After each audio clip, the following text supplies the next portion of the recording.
نہیں ہوں کسی کا تو کیوں ہوں کسی کا، انہی کا ہوا جا رہا ہوں۔ تو اللہ نے جسم دے کر یہاں بھیجا، سر عطا فرمایا کہ سجدہ کرو، پیر دیا کہ طواف کرو، بزرگوں کے پاس جاؤ، ہاتھ دیا کہ اللہ والوں سے مصافحہ کرو، آنکھیں دی کہ اللہ والوں کی زیارت کرو۔ اس لیے اللہ نے نہیں آنکھیں دی کہ نمکین لونڈوں کو لونڈیوں کو تاکتے پھرو۔ بے غیرتی ہے یا نہیں بولو، کمینہ پن ہے یا نہیں؟ کیا ان آنکھوں کا یہی مصرف ہے کہ اللہ کی نافرمانی سے حرام لذت حاصل کرو؟ بتاؤ، خدا تعالیٰ کو ناراض کر کے جو ظالم اپنے نفس میں حرام لذت کو کشید کرتا ہے، اس سے بڑھ کر دنیا میں کوئی خسارے میں ہے؟ اتنی بڑی طاقت والے کو ناراض کر رہا ہے۔ اس حماقت کی ذرا علاج کر لو، ورنہ مرنے کے بعد ساری لذت ناک کے راستے سے نکل جائے گی۔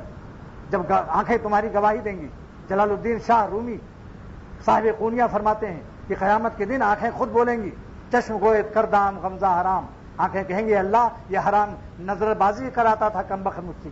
یہ وہ کمینہ شخص ہے جو کھڑا ہے میدان محشر میں۔ کس کو تم تک ایس دے رہے ہو جو تمہارے خلاف بولیں گی؟ اللہ تعالیٰ قرآن میں سورہ یاسین شریف میں فرماتے ہیں الیوم نختم علی افواہہم، زبان پر سیل ہو جائے گی، وتکلمنا ایدیہم وتشہد ارجلہم، اعضاء بولنے لگیں گے، ہاتھ پیر ہمارے گواہی دیں گے۔ آنکھ کیا کہے گی؟ چشم گوئے کردام غمزہ حرام۔ آنکھ کہے گی اے خدا یہ نمکین لڑکوں کو اور نمکین لڑکیوں کو دیکھا کرتا تھا۔ تب کیا کرو گے اس وقت میں قیامت کے دن؟ میدان محشر کا خیال کیوں نہیں آتا؟ اللہ نے گدھا نہیں پیدا کیا ہے، انسان، پھر مسلمان، پھر اللہ والوں سے تعلق عطا فرمایا۔ اور گوش گوئے کردام چیدہ کلام، کان کہے گا یہ گانا سنتا تھا خبیث رومانٹک۔ اور دست گوئے بنچنی دزدی دام، یہ ہاتھ گواہی دے گا ایسے چوری کرتا تھا۔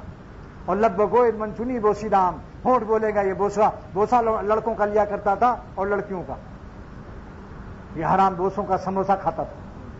سارے اعضاء بولیں گے تب پتہ چلے گا کہ جن اعضاء پر ہم نے احسان کیے ان اعضاء نے آج ہمارا کیا وفاداری کی۔ اللہ تعالیٰ اس گدھے پن سے ہم سب کو پاک فرما دے اور ہمیں وہ عقل دے جو اللہ اپنے دوستوں کو دیتا ہے۔ اولیاء اللہ والی زندگی ہم سب کو اللہ تعالیٰ عطا فرما دے۔